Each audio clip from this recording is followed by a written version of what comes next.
প্রধান উপদেষ্টা ও রাষ্ট্রপতির সাথে সেনা প্রধানের বৈঠকের রহস্য কিছুটা বের হয়ে গেছে।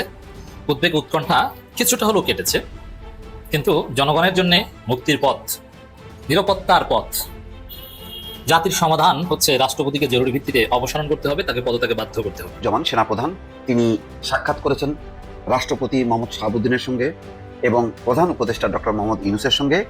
গতকালকে তিনি সাক্ষাৎ করেছেন প্রধান বিচারপতির সঙ্গে। এই সাক্ষাৎটা সাধারণ সাক্ষাৎ না, বিশেষ সাক্ষাৎ এবং বিশেষ একটি পরিস্থিতি বা অবস্থার প্রেক্ষিতে এই সাক্ষাৎ। আমি আপনাদের আগেই বলেছিলাম যে বিএনপি সরাসরি জাতীয় পার্টিকে নিষিদ্ধ করা চাইবে না, যেটা তারা আওয়ামী লীগের ক্ষেত্রেও করেছে। কিন্তু জাতীয় পার্টি নিষিদ্ধ হোক এটা তারা মনে মনে চায়, যেমনটা তারা আওয়ামী লীগের ক্ষেত্রেও চেয়েছে। যেমন আওয়ামী লীগ যখন নিষিদ্ধ হয়েছে তখন কিন্তু বিএনপি মনে মনে খুশি হয়েছে, কিন্তু তারা সরাসরি বলেনি। কেন বলেনি? এই কারণে যে এটা একটা খারাপ নজির স্থাপন হয় যে বিএনপি একটা দল আওয়ামী লীগকে নিষিদ্ধ চেয়েছিল, এটা ভবিষ্যতে হয়তো একটা কথা উঠতে পারে। এই কারণে তারা সরাসরি আওয়ামী লীগকে নিষিদ্ধ চায়নি, কিন্তু তারা মনে মনে খুশি হয়েছে। এখন গতকালকে আপনারা দেখেন যে বিএনপির এমন অবস্থা যে তারা মনের ভাবটাও প্রকাশ করতে পারে না। আমি গতকাল ভিডিওতে বলেছিলাম যে এই জাতীয় পার্টি নিষিদ্ধের প্রশ্নে সবচেয়ে বেকায়দা পড়বে বিএনপি। এছাড়া কোনো উপায় নেই। দুইজন সন্দেহভাজন ব্যক্তিকে একই সাথে অতি গুরুত্বপূর্ণ দুইটা পদে রাখাটা ঝুঁকিপূর্ণ। যে কোনো একজনকে সরাতে হবে। এই জন্যে যেহেতু সেনাপ্রধানের অবদান রয়েছে বা তাকে সরানোর জটিলতা হতে পারে, এই জন্য আগে রাষ্ট্রপতিকে সরান, তারপরে সেনাপ্রধানের বিষয়টা আলাপ আলোচনা হবে। রাষ্ট্রপতিকে যদি সরিয়ে দেওয়া যায় তাহলে সেনাপ্রধান চাইলে কোনো আকাম করতে পারবে না। যেমন জরুরি অবস্থা জারি করা, এটা রাষ্ট্রপতির কাজ। এখন সেনাপ্রধান রাষ্ট্রপতি তো একই গোডাউনের মাল, দুইজনকে হাসিনা নিয়োগ দিয়েছে, হাসিনার সাথে এখনো যোগাযোগ আছে, ভারতের সাথে যোগাযোগ আছে, এটাও প্রকাশ্য। এজন্য রাষ্ট্রপতিকে সরিয়ে দিতে হবে। এখন রাষ্ট্রপতি ও প্রধান উপদেষ্টার সাথে সেনাপ্রধানের সাক্ষাৎ কেন?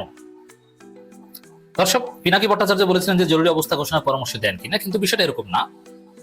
যদিও আমাদের উদ্বেগ উৎকণ্ঠা থাকবে, অলওয়েজ নজরদারি থাকবে, কিন্তু বাস্তবতা হচ্ছে জরুরি অবস্থা জারি এটা এভাবে ওপেন বৈঠকের মাধ্যমে হবে না। এটা আসসালামু আলাইকুম দর্শক, নতুন একটি খবরে আপনাদের সবাইকে স্বাগতম। আশা করছি আপনারা ভিডিওর শুরুটা দেখেই বুঝতে পেরেছেন আজকের নিউজটা ঠিক কতটা গুরুত্বপূর্ণ হতে চলেছে এবং ঠিক কোন দিকটাকে ইঙ্গিত করছে। তাই বলবো দর্শক, যারা ভিডিওটি দেখতে শুরু করেছেন তারা অবশ্যই নিউজটি না টেনে সম্পূর্ণ মনোযোগ সহকারে দেখবেন, তাহলে এই বিষয় সম্পর্কে আসল তথ্যগুলো জানতে বা বুঝতে পারবেন। তো প্রিয় দর্শক, আমি আর কথা বাড়াবো না। ভিডিওর শুরুতে আপনাদের যেই ভিডিওগুলোর অংশবিশেষ দেখিয়ে শুরু করেছিলাম সেই ভিডিওগুলোর বিস্তারিত আলোচনা দেখব। তবে তার আগে অনুরোধ, যারা এখনো চ্যানেলটি সাবস্ক্রাইব করেননি সকলে চ্যানেলটি সাবস্ক্রাইব করে পাশে থাকা বেল আইকন বাজিয়ে দিন, আর যারা ইতিমধ্যে সাবস্ক্রাইব করে রেখেছেন তাদেরকে অসংখ্য ধন্যবাদ। প্রিয় দর্শক, চলুন একটি লাইক দিয়ে আমরা ধারাবাহিকভাবে সবগুলো ভিডিওর বিস্তারিত আলোচনা দেখে আসি। গোপনে হঠাৎ করে ফেলা হবে, বা সেনা অভ্যুত্থানও গোপনে হঠাৎ করে ফেলা হবে, যদিও এটা সম্ভব নয় যদি করা হয়। অতএব এই বৈঠক জরুরি অবস্থার জন্য না। এই বৈঠক কি জন্য? আসলে সেনাপ্রধান চীন সফর করেছেন কিছুদিন আগে। তো চীন সফরের পর এটা একটা রীতি যে সেনাপ্রধান যদি কোনো দেশ সফর করেন তাহলে সেই সফর সম্পর্কে বিস্তারিত অবহিত করতে সরকারের এক্সিকিউটিভ হেড অথবা হেড অব দি গভর্নমেন্ট, মানে মাননীয় প্রধান উপদেষ্টা বর্তমানে, আর যখন পার্লামেন্টারিয়ান সরকার থাকে তখন প্রধানমন্ত্রীর কাছে যাবে, বলবে ডিটেল যে এই হয়েছে সফরে, বৃত্তান্ত বলবে এবং চলমান পরিস্থিতি নিয়েও তারা আলোচনা করতে পারে। এবং রাষ্ট্রপতি যেহেতু রাষ্ট্রপতির অধীনে যেহেতু তিন বাহিনী, সেনাপ্রধান মূলত রাষ্ট্রপতির অধীনে বা তিন বাহিনীর সর্বাধীনেও রাষ্ট্রপতি, সেজন্য নামকাওয়াস্তে হলো রাষ্ট্রপতির কাছে সেগুলো ব্রিফ করবেন, এটাও একটা প্রোটোকল। জাস্ট এইটা ঘটেছে, এটা একটা স্বাভাবিক প্রত্যাশিত বৈঠক। কিন্তু প্রধান বিচারপতির সাথে যে বৈঠক অনুষ্ঠিত ওইটা অস্বাভাবিক, কারণ সেনাপ্রধানের সাথে প্রধান বিচারপতির কোনো কাজ নেই, কোনো প্রোটোকল, কোনো প্র্যাকটিস কিছু নেই। এবং চীন সফর থেকে এসেছেন, সেই সফরের বিস্তারিত প্রধান উপদেষ্টা এবং রাষ্ট্রপতিকে জানাবেন, প্রধান বিচারপতিকে না। প্রধান বিচারপতির সাথে তার কোনো কাজ নেই। আর সৌজন্য সাক্ষাৎ যে কারোর সাথে করতে পারেন, কিন্তু সৌজন্য সাক্ষাৎ ব্যক্তিগত বাসভবনে, এটা সরকারি বাসভবনে হতে হয়। অতএব সেনা প্রধানের সাথে এবং প্রধান বিচারপতির সাথে যে সাক্ষাৎ, এটা উৎকণ্ঠা, উদ্বেগজনক, এটা নিয়ে অনেক ব্যাখ্যা করেছি। কিন্তু রাষ্ট্রপতি এবং প্রধান উপদেষ্টার সাথে যে সাক্ষাৎ, এটা স্বাভাবিক সাক্ষাৎ, এটা অস্বাভাবিক কিছু না। তারপর অস্বাভাবিক কিছু যে ঘটাবেন না সেটা আমরা বলছি না, ঘটাতে পারেন, কিন্তু এই সাক্ষাৎ নিয়ে আমাদের এত উৎকণ্ঠা কিছু নেই। এখানে আরেকটা পজিটিভ বা অপটিমিস্টিক দিক আছে যে সেনাপ্রধান চীন সফর থেকে এসেছেন। এই মুহূর্তে বাংলাদেশের জন্য বন্ধু রাষ্ট্র হিসেবে চীন সবচাইতে বেশি নিরাপদ জনগণের পক্ষে। আমি বলছি না যে চীন ভালো, এখানে ভালো খারাপ কিছু নাই। প্রত্যেক দেশ সে কাজ করবে তার জাতীয় স্বার্থে। অর্থাৎ চীনের স্বার্থ এবং এই মুহূর্তে বাংলাদেশের জনগণের স্বার্থ মিলে যাচ্ছে। চীন বাংলাদেশকে টাকা পয়সা দিচ্ছে, তারা সংস্কারের পক্ষে, সুষ্ঠু নির্বাচনের পক্ষে, এবং বাংলাদেশপন্থী যে দলগুলো জুলাই পক্ষের শক্তি তাদের সাথে এখন চমৎকার সম্পর্ক রাখছে। অতএব সেই চীন সফর থেকে এসেছে। যদি ভারত বা আমেরিকা সফর থেকে এসেছেন এরকম হলে একটা বিষয় ছিল যে কি বুদ্ধি টুদ্ধি দিচ্ছেন, না, চীন সফর থেকে এসেছেন। অতএব এটা আরো বেশি এই দিক থেকে বা ফর দি টাইম বিং নিরাপদ। এই বৈঠক দিয়ে উৎকণ্ঠার কিছু নেই। প্রধান বিচারপতির সাথে যে গোপন বৈঠক করেছেন সেনাপ্রধান, ওইটা ছিল প্রধান উপদেষ্টার কনসার্নের বাইরে। কিন্তু রাষ্ট্রপতি এবং প্রধান উপদেষ্টার সাথে সাক্ষাৎ করেছেন এটা স্বাভাবিক নিয়মে। এই জায়গায় আরো কিছু বিষয় আছে, যেমন প্রধান বিচারপতির সাথে সাক্ষাতেরও কিছু পজিটিভ দিক থাকতে পারে। যেমন হয়তোবা এটা একটা ব্যাখ্যা যে প্রধান উপদেষ্টার পরামর্শী প্রধান বিচারপতির সাথে সাক্ষাৎ করতে গিয়েছেন। প্রধান উপদেষ্টা নিজেই তার নিজের জন্য পাঠিয়েছেন সেনাপ্রধানকে। এটা একটা স্কুল, আমি বলছি না যে এটি ঠিক, কারণ একটা ঘটনা নানান পার্সপেক্টিভ থেকে ব্যাখ্যা করা যায়। এখন প্রধান বিচারপতি পাঠালে লাভ কি প্রধান বিচারপতির কাছে? প্রধান উপদেষ্টা সেনাপ্রধানকে এই কারণে পাঠাতে পারেন যে দেশের অবস্থা তো খারাপ, আমি তো কন্ট্রোল করতে পারছি না। সেনাপ্রধান যদি এরকম একটি সন্দেহজনক দুর্যোগ করে, রাজনৈতিক দলগুলো ভয় পাবে, ভয় পেয়ে ভালো হয়ে যাবে। কারণ বিএনপিও চায় না যে ইউনূসকে সরিয়ে প্রধান বিচারপতির নেতৃত্বে কোন একটা তত্ত্বাবধায়ক সরকার অধীনে নির্বাচন হোক। বিএনপির এখন চাওয়া যে সব প্রধান ইউনূসকে ম্যানেজ করে ফেলেছে বিএনপি, 240 সিট বিএনপিকে দিবে, এতে ইউনূস রাজি হয়েছে না, তবে ইউনূসের অধীনেই নির্বাচন। এতে দেখা যায় যে বিএনপিও ভয় পাবে, সেনাপ্রধানে দৌড় যাবে, তারা ভালো হয়ে যাওয়ার চেষ্টা করবে, যেটা ইউনূসের জন্য প্লাস পয়েন্ট যদি ইউনূসের কনসার্নে পরিকল্পিতভাবে এটা হয়ে থাকে। আবার এরকম হতে পারে যে যেমন ইউনূস যেভাবেই হোক না কেন, যে কারণেই হোক না কেন, ফেব্রুয়ারিতে নির্বাচনের বিষয়ে দৃঢ় প্রতিজ্ঞ। পিআর সিস্টেম এটা ইউনূস মানতে চান না, সংস্কার করতে চান না। কারণ এই জায়গায় সেনাপ্রধানকে দিয়ে ফেব্রুয়ারিতে নির্বাচনের যে ইউনূসের কমিটমেন্ট ওটা যাতে রক্ষা হয়, এই জন্য সেনাপ্রধান একটু দৌড়ঝাঁপ করছেন। অথবা প্রধান বিচারপতি যেন এমন কাজ না করেন যেটা ওই যে জামাত এনসিপি যেটা চায় তার সহায়ক হয়, যেমন পিআর পদ্ধতি নিয়ে বা তত্ত্বাবধায়ক সরকারের বিষয় নিয়ে এমন কোন অবজারভেশন না দিক যাতে ইউনূস ঝামেলায় পড়ে। মানে ইউনূসের মঙ্গলের জন্যও প্রধান বিচারপতির কাছে সেনাপ্রধানকে পাঠানো হয়ে থাকতে পারে, এটা একটা দিক। তবে এর মধ্যেও আশার দিক হচ্ছে যে সেনাপ্রধান কোনো আকাম করার সাহস পাবেন না, কারণ রাজনৈতিক দলগুলো বা জনগণ ছাড় দিবে না। 111 হোক, মানে জনগণের অপছন্দের কিছু বাংলাদেশের জনগণ এখন আর মানবে না, তার বিরুদ্ধে জনগণ জোরালো অবস্থান নেবে এবং জনগণের সাথে কেউ পারবে না। এই জায়গাটা আমাদের একটা অপটিমিস্টিক দিক। এই বিষয় একটা, আমি আবারও বলছি, একটা বিষয় নানান ভাবে ব্যাখ্যা করা যায় যে সেনাপ্রধানের এই সাম্প্রতিক তৎপরতা, প্রধান বিচারপতি, প্রধান উপদেষ্টা, রাষ্ট্রপতির সাথে যে সাক্ষাৎ, এগুলোর অপটিমিস্টিক অ্যানালাইসিস হচ্ছে এটা যেটা বললাম। তবে আমাদের ওই সন্দেহের জায়গাটা থাকবে যে রাষ্ট্রপতিও আছে, সেনাপ্রধানও আছে, এই দুইজনই হাসিনা নিয়োগকৃত, দুজনের সাথে ভারতের যোগাযোগ আছে। অতএব এই দুইজন একত্রে পোস্টে থাকা আমাদের জন্য নিরাপদ না, অঘটন ঘটিয়ে দিতে পারে। এই জন্য পরিপূর্ণ আশাবাদী হওয়ার সুযোগ নেই, সতর্ক থাকতে হবে। আবার এই মুহূর্তে যে পরিস্থিতি একদম জটিল, বিষয়টা কিন্তু সেরকম না, নানান গুঞ্জন। রাষ্ট্রপতি এবং এই যে দেখেন, এই যে পিনাকির যে ফেসবুক পোস্ট বা আমাদের যে আলোচনা যে কি ঘটতে পারে, জরুরি অবস্থা জারি হবে কিনা, এগুলোতে আরো জরুরি অবস্থা জারি বা এই ধরনের চিন্তা ভাবনা থাকলেও এইসব আলোচনার কারণে তারা পিছিয়ে উঠবে, কারণ জনগণ বুঝে গেলে তো ওই চুরি করা যায় না। যেমন চোর যদি বুঝে যায় যে মালিক টের পেয়ে গেছে যে আমি চুরি করতে যাবো, তাহলে তো সে চুরি করতে যাবে না। এই জন্য পিনাকিদের বা আমাদের যে আলোচনা সতর্কতামূলক, এগুলো দেশকে সঠিক পথে রাখতে গুরুত্বপূর্ণ ভূমিকা পালন করবে। আপনারা অনেকে মনে করতে পারেন কই ভাই কিছু হইলে না তো, আরে ভাই এই যে বলছে এই কারণেই তো হয় নাই, এভাবে তো ভাবতে পারেন। অথবা না হলেও আমরা এভাবে বলতে থাকবো, কারণ এটাই সতর্কতা। এ কারণে মানে মালিক টের পেয়ে গেছে, চোর সাবধান হয়ে গেছে। অতএব এই মুহূর্তে আমরা কিছুটা আশঙ্কা মুক্ত। আমি আপনাদের আগেই বলেছিলাম যে বিএনপি সরাসরি জাতীয় পার্টিকে নিষিদ্ধ করা চাইবে না, যেটা তারা আওয়ামী লীগের ক্ষেত্রেও করেছে। কিন্তু জাতীয় পার্টি নিষিদ্ধ হোক এটা তারা মনে মনে চায়, যেমনটা তারা আওয়ামী লীগের ক্ষেত্রেও চেয়েছে। যেমন আওয়ামী লীগ যখন নিষিদ্ধ হয়েছে তখন কিন্তু বিএনপি মনে অনেক খুশি হয়েছে, কিন্তু তারা সরাসরি বলেনি। কেন বলেনি? এই কারণে যে এটা একটা খারাপ নজির স্থাপন হয় যে বিএনপি মতো একটা দল আওয়ামী লীগকে নিষিদ্ধ চেয়েছিল, এটা ভবিষ্যতে হয়তো একটা কথা উঠতে পারে। এই কারণে তারা সরাসরি আওয়ামী লীগকে নিষিদ্ধ চায়নি, কিন্তু তারা মনে মনে খুশি হয়েছে। এখন গতকালকে আপনারা দেখেন যে বিএনপির এমন একটা অবস্থা যে তারা মনের ভাবটাও প্রকাশ করতে পারে না। আমি গতকালকে ভিডিওতে বলেছিলাম যে এই জাতীয় পার্টির নিষিদ্ধের প্রশ্নে সবচেয়ে বেকায়দায় পড়বে বিএনপি, হয়েছেও কিন্তু তাই। আপনারা একটু খেয়াল করেন, গতকালকে যখন এনসিপি, জামায়াত, বিএনপি তিনটা দল দেখা করলো প্রধান উপদেষ্টার সঙ্গে, সেখান থেকে জিজ্ঞেস করা হলো যে জাতীয় পার্টির বিষয়ে আপনাদের অবস্থান কি। তো এনসিপি এবং জামাত বলল, যেহেতু জাতীয় পার্টি স্বৈরাচারের সবচেয়ে বড় দোষর ছিল, সুতরাং বাংলাদেশে এদের রাজনীতি করার অধিকার নাই, তাদেরকে নিষিদ্ধ করা হোক। এখন বিএনপি কে জিজ্ঞেস করা হলো যে আপনাদের অবস্থান কি। তখন বিএনপি বলল যে বিএনপি শুধু জাতীয় পার্টি না, বিএনপি যে কোনো রাজনৈতিক দল নিষিদ্ধের পক্ষে না। ঠিক আছে, এটা আপনাদের স্ট্যান্ড হতেই পারে, আপনারা জাতীয় পার্টিকে নিষিদ্ধ হোক এটা চান না, ভালো কথা, এটা আপনাদের অধিকার এবং আপনাদের এই অধিকারকে, আপনাদের দৃষ্টিভঙ্গিকে আমরা সম্মান করি। কিন্তু সমস্যা হচ্ছে যে যখন সাংবাদিকরা জিজ্ঞেস করলো বিএনপির মহাসচিব মির্জা ফখরুল ইসলাম আলমগীরকে, তিনি বললেন যে জাতীয় পার্টির বিষয়ে আমাদের মধ্যে কোনো কথাই হয়নি, অথচ কথা কিন্তু হয়েছে। এবং বিএনপির জানতো যে যদি আমরা বলি জাতীয় পার্টিকে নিষিদ্ধ করা হোক, বা যদি আমরা বলি এই ব্যাপারে আমাদের কোনো মতামত নাই, তাহলেও কিন্তু এটা বাইরে পাবলিশড হয়ে যাবে, কারণ গোপন কথা কিন্তু গোপন থাকে না। এই কারণে তারা জাতীয় পার্টিকে মন থেকে নিষিদ্ধ হোক চাইলেও সরাসরি বলে দিয়েছে আমরা একটি রাজনৈতিক দল হিসাবে চাই না অন্য কোনো দল নিষিদ্ধ হোক, এটা বলে দিয়েছে। এখন জাতীয় পার্টি নিষিদ্ধ হলেও বিএনপির লাভ, না হলেও বিএনপিটাকে ইউজ করতে পারে, যেহেতু বিএনপি বড় দল। যদি নিষিদ্ধ হয় তাহলে আওয়ামী লীগের যে ভোট ব্যাংকগুলো আছে ওরা আর জাতীয় পার্টিকে ভোট দিতে পারবে না, ওরা বিএনপির দিকে আসবে, কারণ আওয়ামী লীগ তো কখনোই জামাতের দিকে যাবে না, তাই না?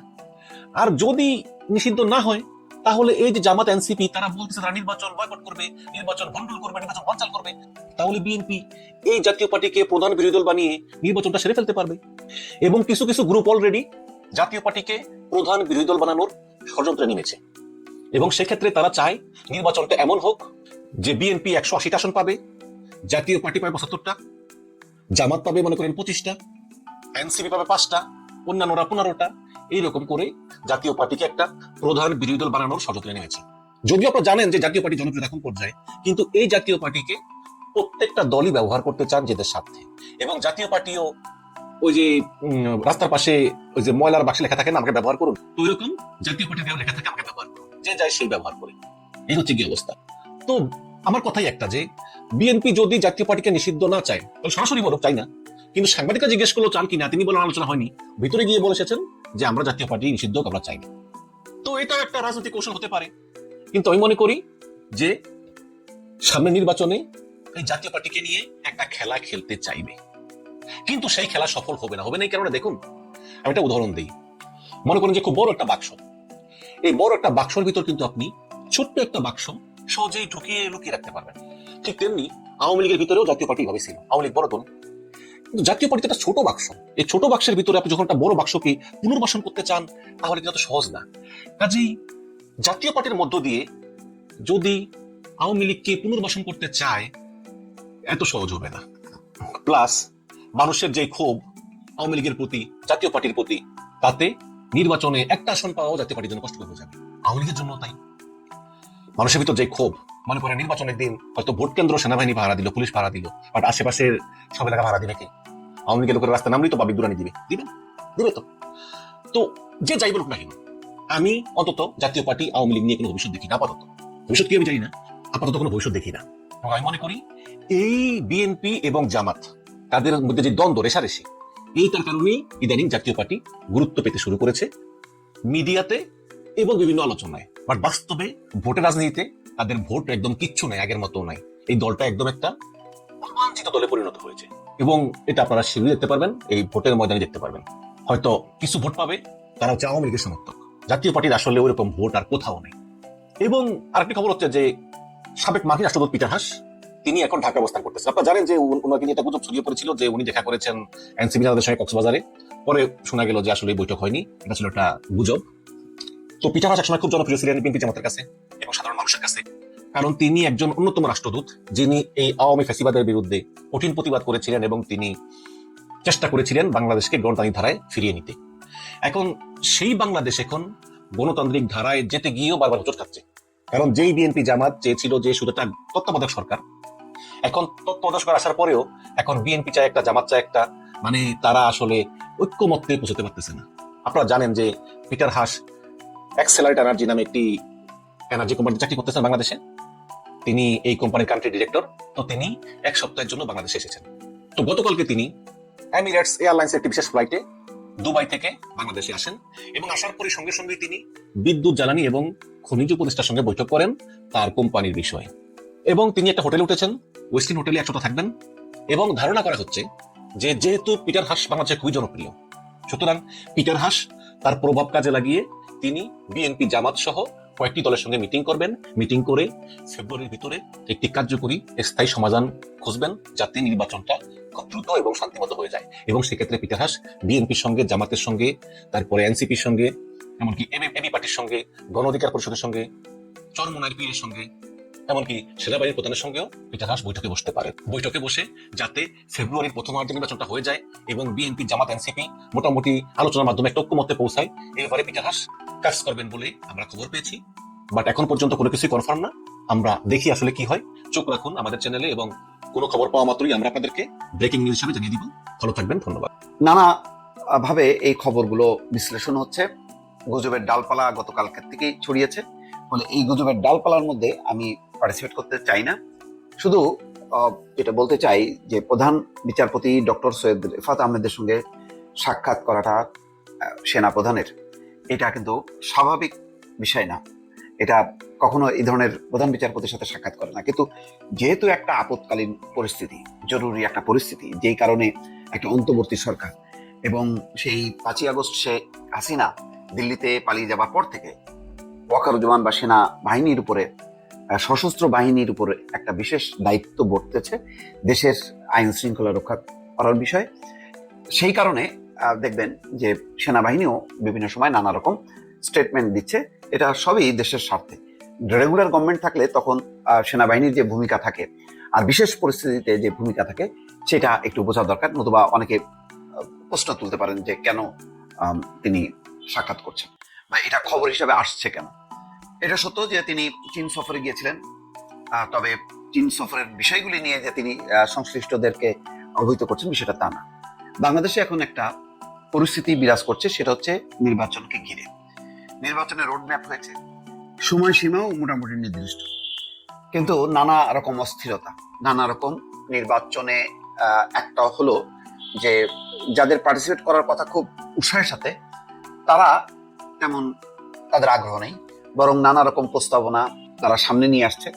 ফলে বিএনপি বাদে বাকি রাজনৈতিক দল, গুরুত্বপূর্ণ রাজনৈতিক দলগুলোর মধ্যে তেমন উৎসাহ উদ্দীপনা নেই। এটা নিয়ে একটা পরিস্থিতি তৈরি হয়েছে। অন্যদিকে জাতীয় পার্টিকে ঘিরে যে দোসর তাদেরকে নিষিদ্ধ করা, তাদের মধ্য দিয়ে আওয়ামী লীগ নির্বাচন করবে, এইরকম একটি ধোঁয়া তুলে সারা দেশে যে ধরনের পরিস্থিতি, প্রায় 6টা জেলায় ভাঙচুর, ঢাকায় আগুন দেয়া এবং সেনাবাহিনীর অ্যাকশনের উপর যে ব্লেম দেওয়া হচ্ছে, এতে একটা পরিস্থিতি তৈরি হয়েছে।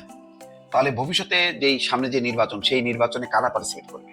এখন যেটা বলা হচ্ছে যে ফেব্রুয়ারি নির্বাচন মানে কিন্তু এই দাবি পূরণ না হলে হবে না।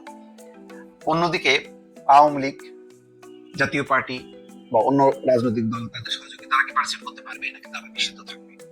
তাহলে যদি নিষিদ্ধ থাকে তার আন্তর্জাতিক ব্যাখ্যা কি কারণে তাদেরকে পার্টিসিপেট করতে দেওয়া হচ্ছে না? এই প্রসঙ্গগুলো খুবই গুরুত্বপূর্ণ। নির্বাচনের যদি এবারের নির্বাচন অংশগ্রহণমূলক না হয়, আন্তর্জাতিকভাবে যদি এটি গ্রহণযোগ্যতা না পায়, তাহলে একটি সামনে এই নির্বাচনের ফলাফল সরকার সবই বিতর্কের মধ্যে পড়বে। শুধু তাই না, যারা কন্ডাক্ট করবে তারাও একটা বিতর্কের মুখে পড়বে।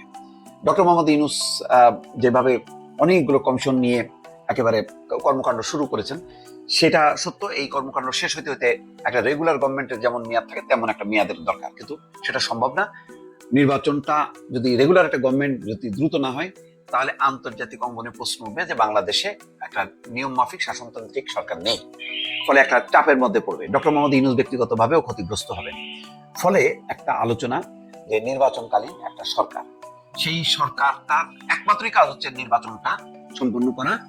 যেই সরকারে যতগুলো বাহিনী আছে, আইন শৃঙ্খলা রক্ষাকারী সংস্থাগুলো আছে, সবাই মিলে একটা যদি একটা ড্রাইভ দেওয়া হয় যে তার আর কোনো এজেন্ডা নেই, তার একটাই এজেন্ডা নির্বাচন। সেই নির্বাচনের সম্পন্ন করার জন্য ইতিমধ্যে জামাতও বলেছে কিন্তু যে এই সরকারের নির্বাচন করার যথেষ্ট দক্ষতা আছে কিনা, যোগ্যতা আছে কিনা, এটা নিয়ে প্রশ্ন আছে। ফলে বিভিন্ন মহলও মনে করছেন যে দেশের যে বর্তমান আইন শৃঙ্খলা পরিস্থিতি এবং নানা শক্তির উত্থান ঘটেছে তৃণমূল পর্যায়ে, সেগুলোর কারণে শান্তিপূর্ণভাবে নির্বাচন সম্পন্ন করা যাবে না। সেই কারণে খুবই শক্তিশালী একটা নির্বাচনকালীন সরকারের একটি বিষয় সামনে এসছে। এটি নিয়ে হয়তো উচ্চ পর্যায়ে দর্শক, আশা করি সবগুলো ভিডিওই আপনি মনোযোগ সহকারে দেখেছেন। সেই সাথে দর্শক, এই ভিডিওগুলো সম্পর্কিত যদি কোনো তথ্য বা মতামত থাকে তাহলে অবশ্যই কমেন্টস করে জানিয়ে দিন। এতক্ষণ সাথে থাকার জন্য ধন্যবাদ। আবার দেখা হবে আগামী ভিডিওতে কোনো নতুন টপিকস নিয়ে। সকলের সুস্বাস্থ্য কামনা করে বিদায় নিচ্ছি। আল্লাহ হাফেজ।